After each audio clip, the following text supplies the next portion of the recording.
The Zephyrian Empire had conquered 17 star systems in the past decade, their advanced plasma weaponry and energy shields making them nearly unstoppable. Admiral Kethvar stood on the bridge of his flagship, the Dominion's Edge, watching the blue-green planet Earth rotate slowly beneath them. Intelligence reports indicated this was humanity's homeworld, and like every other species they had encountered, the humans would likely surrender within hours of their arrival. "Admiral, we're receiving a transmission from the planet's surface," reported Communications Officer Veltar, his scaled hands dancing across the holographic interface. "Put it through," Kethvar commanded, his 4 eyes gleaming with anticipation. He had heard stories about human military tactics from other Galactic Council members, and none of them were particularly impressive. Humans apparently relied on primitive projectile weapons and outdated strategies that belonged in the Stone Age of warfare. The transmission crackled to life, revealing a human male in what appeared to be a simple military uniform. The man had graying hair and weathered features, but his eyes held a strange confidence that puzzled the Admiral. "This is General Marcus Hayes of the United Earth Defense Force. I assume you're here to demand our surrender," the human said, his voice remarkably calm for someone facing complete annihilation. Kethvar let out a rumbling laugh that echoed through the bridge. "Indeed, General. I am Admiral Kethvar of the Zephyrian Empire. Your species has exactly 6 standard hours to submit to Imperial rule, or we will demonstrate the futility of resistance. I suggest you use this time wisely." General Hayes nodded slowly. 6 hours. That's generous. Tell me, Admiral, have you studied human military history? Why would I waste time learning about primitive warfare? Kethvar scoffed. Your species still uses chemical propellants and metal projectiles.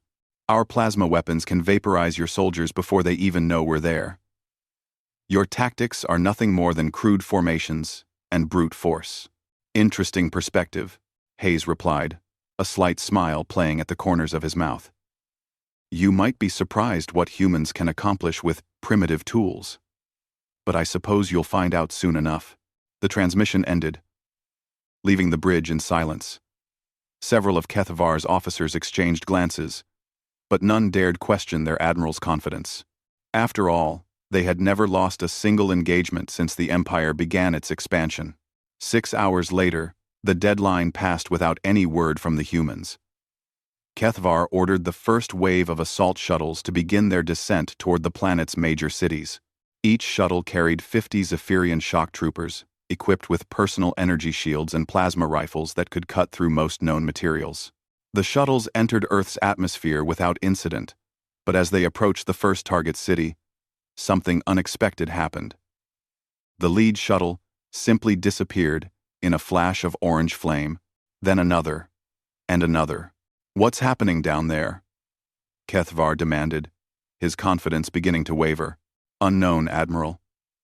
We're not detecting any enemy aircraft or surface-to-air missiles. The shuttles are just exploding, reported the tactical officer, his voice filled with confusion. From his position 3 kilometers away, Master Sergeant Elena Vasquez adjusted her scope and chambered another round. The modified .50 caliber rifle had been her companion for over 15 years, and she knew every bolt and spring in its mechanism. The Zephyrians might have energy shields, but their shuttles weren't shielded against kinetic projectiles moving at supersonic speeds. She had positioned herself on a mountain ridge overlooking the valley where the alien shuttles were attempting to land. Her ghillie suit made her virtually invisible among the rocks and sparse vegetation, and her years of training had taught her patience that could outlast any enemy. Through her scope, she watched another shuttle descending toward the city below. These aliens had no idea what they were dealing with. Their energy weapons were impressive, but they had made a fatal assumption about human warfare. They thought loud meant effective. They thought visible meant powerful. Elena squeezed the trigger, feeling the familiar kick of the rifle against her shoulder. 2 seconds later, the shuttle erupted in flames as the tungsten core round punched through its hull and detonated the fuel cells inside. Ghost 6 to command.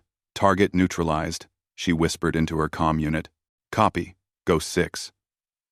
11 more contacts inbound to your sector, came the reply from her spotter, Corporal James Chen, who was positioned 50 meters away with a laser rangefinder and wind measurement tools. The Zephyrians had expected a conventional battle with formations of soldiers marching across open ground. They had prepared for human tanks and aircraft, engaging in direct combat. What they hadn't expected was an enemy that could kill from distances they couldn't even comprehend, using weapons that were invisible to their sensors until the moment of impact. Admiral Kethvar watched in growing horror as his assault force was systematically destroyed. Shuttles that should have been protected by overlapping defensive formations were being picked off one by an enemy he couldn't even see. His tactical displays showed no human military formations. No massing of troops or armor. "Deploy the aerial reconnaissance drones," he ordered. "I want to know where these attacks are coming from." The drones swept across the landscape using every sensor the Empire possessed. But they found nothing. The humans had seemingly vanished after delivering their deadly strikes. What the Admiral didn't understand was that Elena and hundreds of snipers like her had already moved to new positions. Following protocols developed over centuries of asymmetric warfare, Elena had relocated to a position 4 kilometers from her original spot, using natural terrain features and carefully planned routes to avoid detection. She watched through her scope as alien drones buzzed overhead, their sensors sweeping back and forth across the area where she had been firing just 20 minutes earlier. The Zephyrians were learning their first lesson about human warfare. Visibility was not strength, it was weakness. While they searched for an enemy that was no longer there, Elena was already setting up for her next shot. Her target was a larger craft that appeared to be some kind of command shuttle, distinguished by its different hull configuration and the way other shuttles seemed to maintain formation around it. Elena calculated wind speed, atmospheric pressure, and target movement, then settled into her shooting position. The alien craft was nearly 5 kilometers away, at the very edge of her rifle's effective range, but Elena had made shots at this distance before. During the conflicts in the Afghan mountains and the urban warfare in Eastern Europe, distance was just another variable to account for. Like wind or temperature, she controlled her breathing, slowing her heart rate and waiting for the perfect moment between heartbeats. The crosshairs centered on the shuttle's cockpit area, and Elena gently squeezed the trigger. The round took almost 6 seconds to reach its target, during which Elena was already packing up her equipment. She didn't need to watch the impact to know it had been successful. The explosion that lit up the valley behind her confirmed what her instincts had already told her. On the bridge of the Dominion's edge, Admiral Kethvar watched his ground commander's shuttle disappear in a ball of fire. For the first time in his military career, he felt something he had never experienced before. Uncertainty. "Admiral, we've lost contact with all ground forces in Sector 7, reported his communications officer. "The humans appear to be using some kind of stealth technology we can't detect." Kethvar's 4 eyes narrowed as he studied the tactical display. In 6 hours of combat, he had lost 37 shuttles and over 1,800 elite shock troopers, without the humans revealing a single military formation or firing a single plasma weapon. It was impossible, yet it was happening. "Withdraw all remaining shuttles to orbit," he commanded reluctantly. "We'll reassess our strategy." As the surviving Zephyrian craft retreated towards space, Elena allowed herself a small smile. The aliens had expected to fight the humans they thought they knew from intelligence reports. They had prepared for the loud, obvious warfare of conventional armies clashing on open battlefields. Instead, they had encountered something far more dangerous. Humans who had learned the art of making war without being seen, of killing without being found, and of winning battles through patience and precision rather than superior technology. The Galactic Empire had made their first mistake in assuming that primitive meant ineffective. They were about to learn that humans had spent thousands of years perfecting the art of making advanced enemies very dead, very quietly.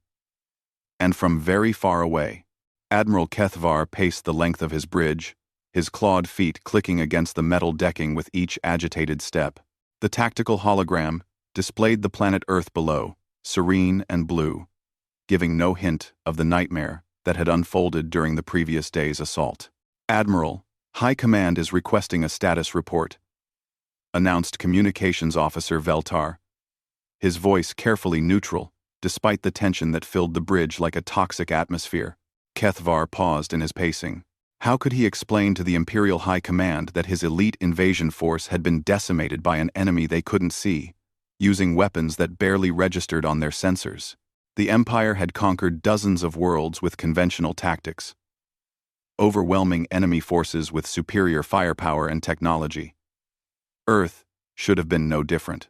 Tell High Command that we encountered unexpected resistance, Kethvar replied finally. We're conducting detailed reconnaissance before proceeding with the next phase. What he didn't tell them was that the reconnaissance had been running for 18 hours and had yielded almost nothing. Their most advanced scanning equipment could detect energy signatures, metal concentrations, and heat sources. But the humans seemed to have vanished into their planet's landscape like ghosts. 3 decks below, in the ship's intelligence center, Tactical Analyst Rethkin was reviewing footage from their drone surveillance for the 100th time. The drones had captured the moments when their shuttles exploded. But no matter how many times he enhanced the images or adjusted the sensors, he couldn't locate the source of the attacks. Computer, replay sequence 7. 7 Alpha, Rethkin commanded, his 6 fingers dancing across the holographic controls. The display showed one of their assault shuttles approaching a landing zone near what humans called Denver. The craft was descending normally when suddenly its starboard engine compartment erupted in flames, sending it spiraling into the ground. The explosion was consistent with a high-velocity kinetic impact, but their sensors had detected no incoming projectile. Computer, scan for projectile trajectory in reverse, Rethkin ordered, hoping the ship's artificial intelligence might catch something he had missed. Analysis complete. Projectile appears to have originated from bearing 27 Mark 4. Distance approximately 4.2 kilometers. Warning: no energy signature detected at point of origin either before or after impact. Rethkin felt his secondary heart skip a beat. 4 kilometers? No known projectile weapon in the Galactic database could maintain accuracy at such extreme range, especially not while firing at a moving target through planetary atmosphere. And how were the humans managing to fire without creating detectable energy signatures? Meanwhile, Elena Vasquez was demonstrating exactly how humans had learned to kill at impossible distances. She had relocated to a new position in the Rocky Mountain foothills, where natural rock formations provided both concealment and excellent fields of fire. Her modified rifle now had additional modifications that the aliens hadn't accounted for in their intelligence gathering.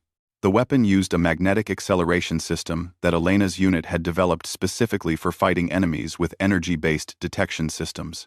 Instead of chemical propulsion, which created heat and electromagnetic signatures, the rifle used superconducting coils to accelerate tungsten core projectiles to velocities that conventional gunpowder could never achieve. Ghost 6. This is Overwatch. We have movement in grid square Delta 7.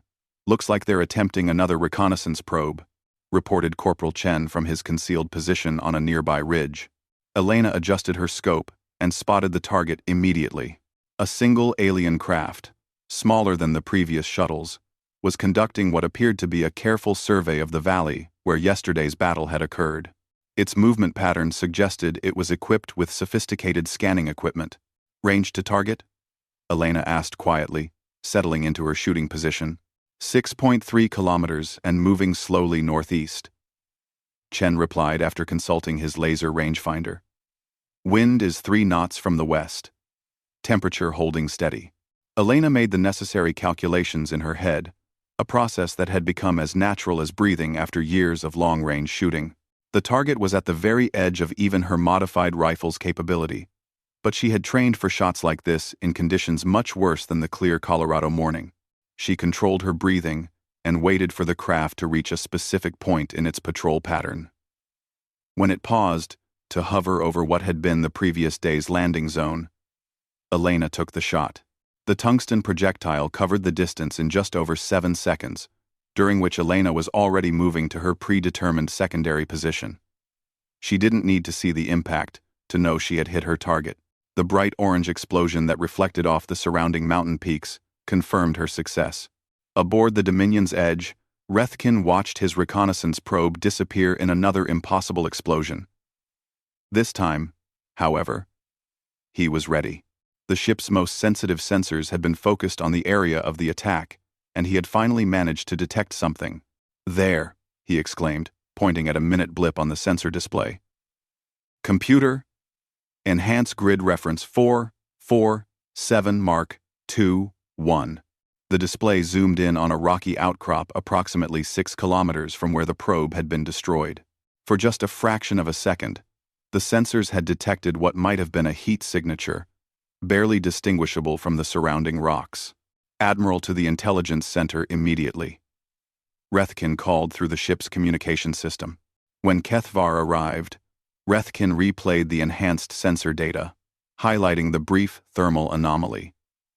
"Sir, I believe we've finally located one of their weapons positions.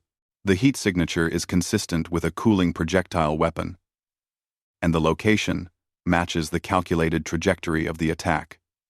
100 from Isouter, with an exoscene, Kethvar studied the data with growing excitement. "Excellent work, Analyst. Prepare a precision orbital bombardment on those coordinates. If these humans want to hide in the rocks, we'll remove the rocks. Sir, orbital bombardment will create significant collateral damage to the surrounding area," warned his weapons officer. "The plasma cannons will vitrify everything within a 3-kilometer radius. I'm aware of that," Kethvar replied coldly. "Perhaps when the humans see what happens to those who resist the Empire, they'll reconsider their position. Commence bombardment." The Dominion's Edge's primary plasma cannons swiveled toward Earth, their massive barrel assemblies glowing with barely contained energy. Each cannon was capable of generating temperatures comparable to the surface of a star, and when fired simultaneously, they could crack continents. Elena was already 5 kilometers away from her previous position when the first plasma bolt struck the mountain ridge where she had been hiding. The entire peak simply vanished, vaporized instantly by energies that human science was only beginning to understand. The shockwave knocked her flat against the rocky ground, and the flash burned after images into her retinas, despite her protective eyewear. "Ghost 6, are you alive?" Chen's voice crackled through her comm unit, distorted by the electromagnetic interference from the orbital bombardment. "I'm mobile," Elena replied, pulling herself to her feet and checking her equipment. The rifle had survived the shockwave. Its ruggedized construction, designed to withstand exactly this kind of punishment. "They found my last position." "How the hell did they detect you?"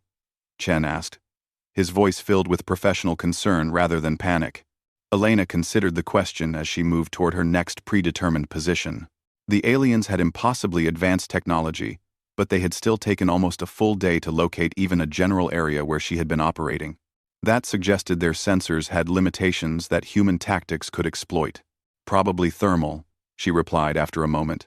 "The rifle's cooling system must have created a signature they could detect after firing. We'll need to adjust our tactics." What Elena didn't know was that her assessment was exactly correct, and that Rethkin was already analyzing the energy patterns from the orbital bombardment to improve their detection capabilities. The brief thermal signature had been almost invisible, lasting less than a second, and barely distinguishable from natural rock temperature variations. But now that they knew what to look for, the Zephyrians began deploying more sophisticated sensor networks. Dozens of monitoring satellites were launched into low Earth orbit, each equipped with thermal imaging systems calibrated to detect the minute heat signatures of cooling weapon systems.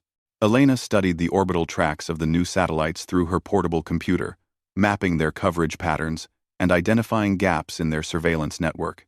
The aliens were learning, adapting their technology to counter human tactics. But they still didn't understand the fundamental principles that governed human warfare. The Zephyrians were trying to use technology to solve a problem that wasn't technological.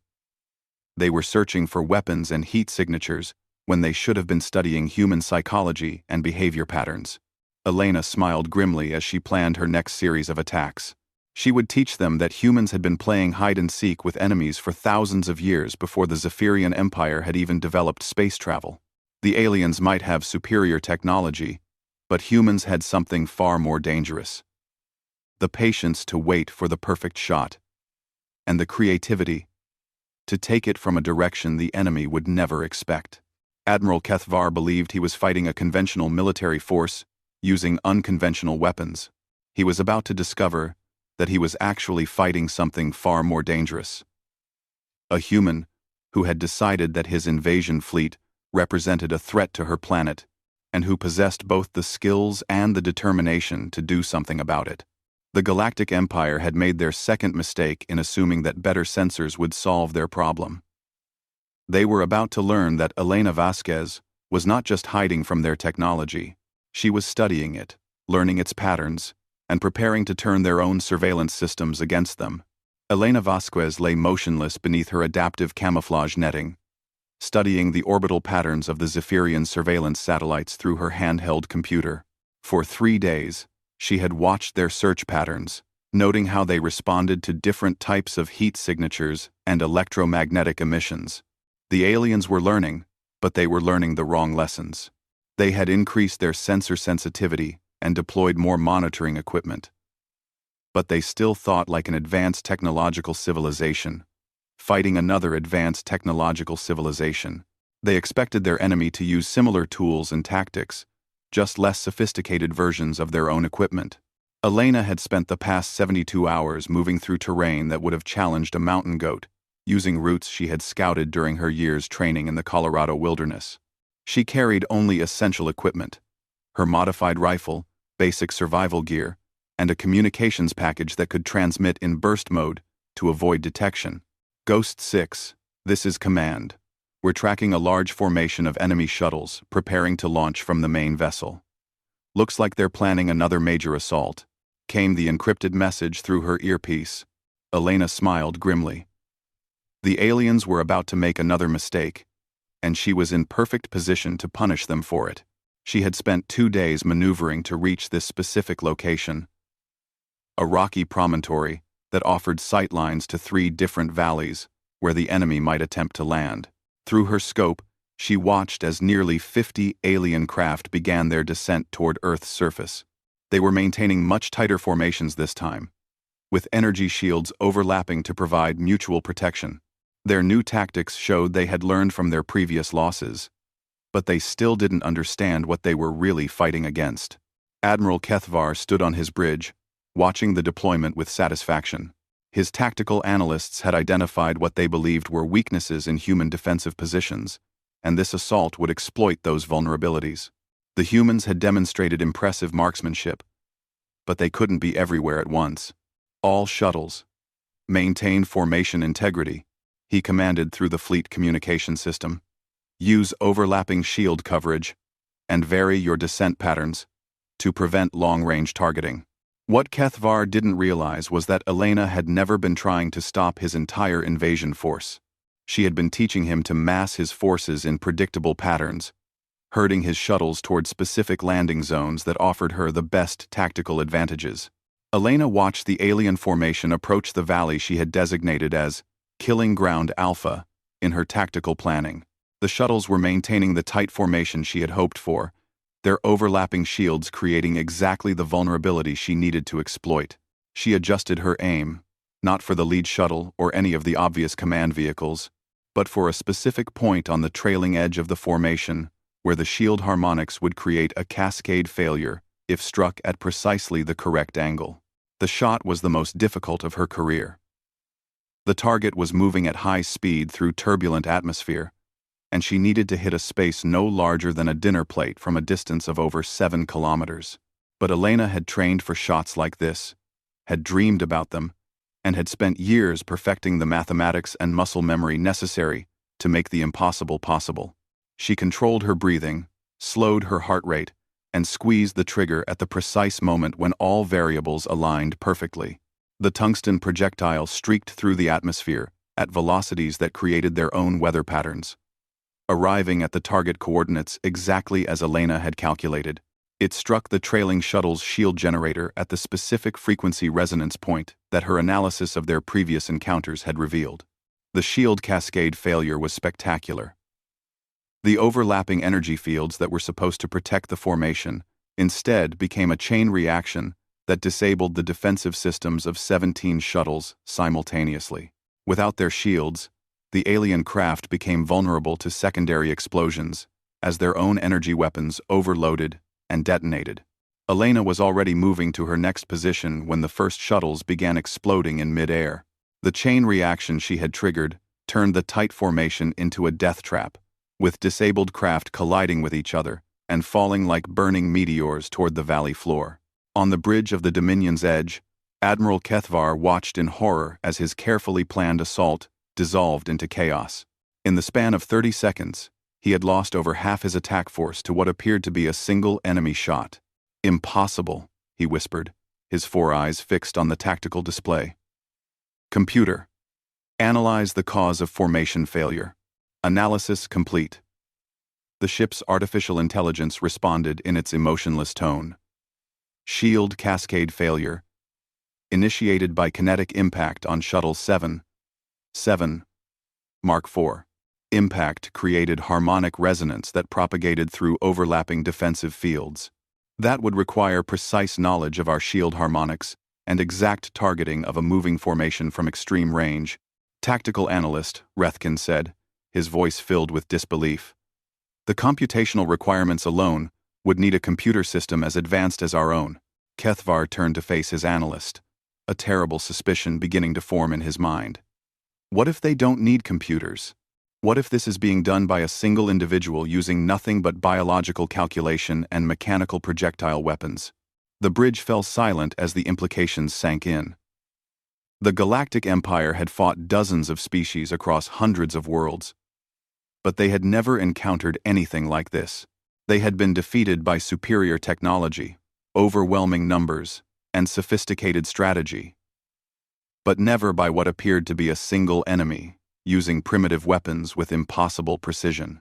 "Sir, we're receiving a transmission from the planet's surface," reported Communications Officer Veltar, his scaled hands trembling slightly as he worked the controls. "Put it through," Kethvar ordered, though he dreaded what he might hear. The transmission showed General Hayes again, still wearing the same simple uniform, still displaying that unsettling confidence. Behind him, Elena Vasquez sat cleaning her rifle with the methodical precision of someone who had performed the same task thousands of times. "Admiral Kethvar," General Hayes said pleasantly, "I believe you've met Sergeant Vasquez. She wanted me to thank you for grouping your shuttles so conveniently. It made her job much easier."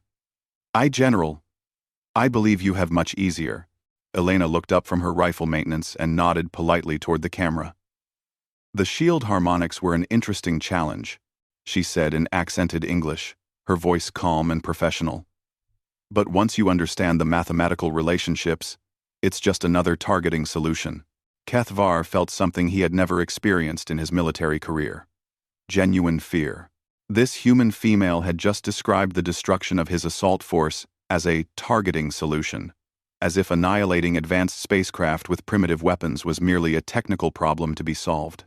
"How?" Kethvar asked, his voice barely above a whisper. Elena smiled and held up her rifle. "This weapon was designed by humans who spent generations learning to kill things from very far away. The scope can calculate atmospheric distortion, gravity, variance, and target movement in real time. The ammunition uses materials your sensors can't track effectively. And I've spent 15 years learning to make shots that other species would consider impossible. But our technology is centuries ahead of anything your species possesses," Kethvar protested. "Your technology is impressive," General Hayes agreed. "But you made the mistake of thinking that advanced means better.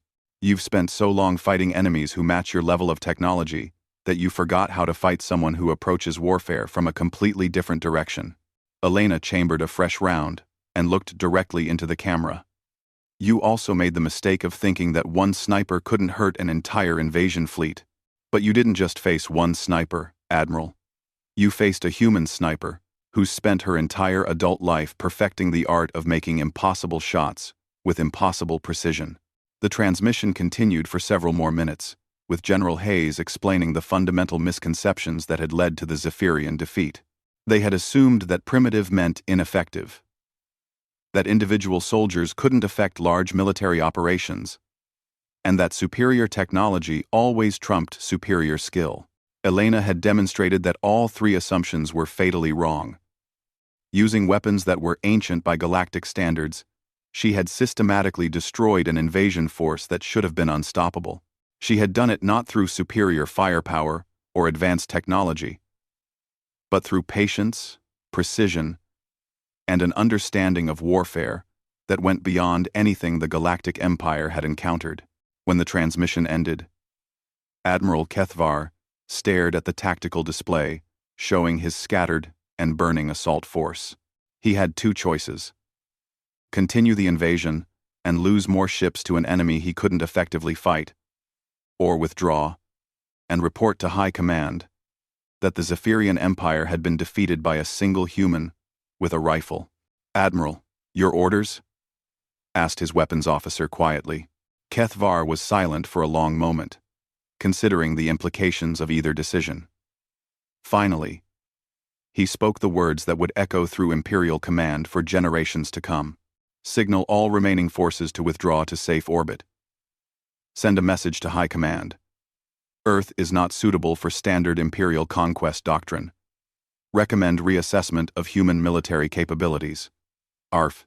As the Zephyrian fleet pulled back from Earth, Elena Vasquez was already cleaning her rifle again, preparing for whatever challenge might come next. She had taught the Galactic Empire their most important lesson about humanity. Never underestimate someone who has spent their entire life learning to kill efficiently from very far away. The Empire had learned that humans didn't need superior technology to be superior warriors. They just needed to be better at solving the fundamental problem of warfare, putting projectiles exactly where they needed to go, exactly when they needed to be there. And Elena Vasquez had just demonstrated that humans were very, very good at solving that particular problem.